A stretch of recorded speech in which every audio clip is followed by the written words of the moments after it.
Bismillahirrahmanirrahim. Assalamualaikum warahmatullahi wabarakatuh. Okay, sempena Zulhijjah ni paling famous ialah sekarang hari Arafah.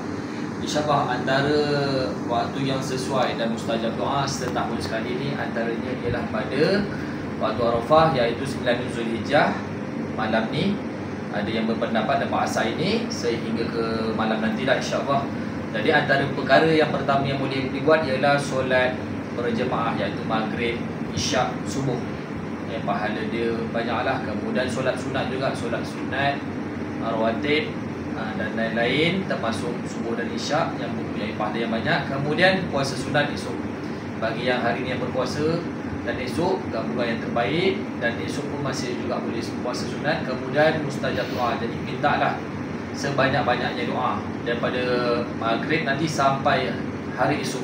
Esok pun memang hari Jumaat, malam ni pun malam Jumaat. Kemudian sedekah bermula daripada nanti malam Jumaat afdal, kemudian sedekah subuh esok Jumaat, dan sedekah hari Jumaat.